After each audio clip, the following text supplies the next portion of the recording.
नमस्कार, मैं अनन्या सहगल और आप देख रहे हैं नारद पोस्ट। आज हम आपको भगवान शिव की बारात के बारे में बताएंगे, जो किसी आम देव विवाह जैसी नहीं थी।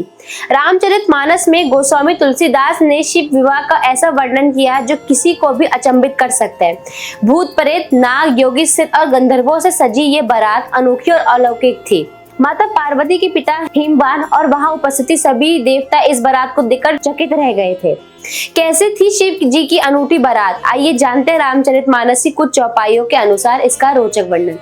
भगवान विष्णु की चुटकी। जब शिव जी की बारात निकली तो भगवान विष्णु ने मजाक में कहा कि ये बारात वर के योग्य नहीं लग रही। कहीं ऐसा ना हो कि पराये नगर जाकर लोग इसे देखकर हंसने लगे। उनके इस कथन पर देवता मुस्कुराए और अपनी अपनी सेना सहित अलग हो गए। विचित्र वेश में शिवगण। शिवजी के आदेश पर सभी गण बारात में शामिल हुए और वे शिवजी के चरणों में सिर नवार कर चले गए। इन गणों का रूप अत्यंत विचित्र था। कोई अलग तरह की सवारी पर था तो कोई अजीब वेश में दिख रहा था।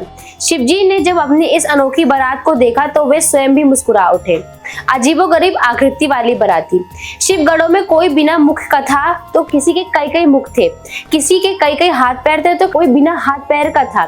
कुछ के शरीर बहुत मोटे ताजे थे तो कुछ इतने पतले कि हड्डियां का ढांचा मात्र लग रहे थे। भयानक और डरावने गण। बारात में शामिल कई गणों में अजीबोगरीब और डरावने गहने पहने रखे थे। वे अपने हाथों में खोपड़ियां लिए हुए थे और उनके शरीर पर ताजा खून लगा हुआ था, जिससे वे और भी भयंकर लग रहे थे। भूत प्रेतों की विशाल टोलियां। इस अनोखी बारात में केवल गण ही नहीं बल्कि असंख्य भूत, पिशाच, राक्षस और योगिनियां भी शामिल थी। कुछ के चेहरे गंधे, कुत्ते, सुअर और सियार जैसे थे। उनके अनगिनत रूपों का वर्णन कर पाना भी कठिन था। दूल्हे के अनुरूप अनोखी बारात। जैसा दूल्हा था वैसे ही बारात भी थी। रास्ते में ये विचित्र बारात लोगों के लिए कौतूहल और मनोरंजन का कारण बन रही थी।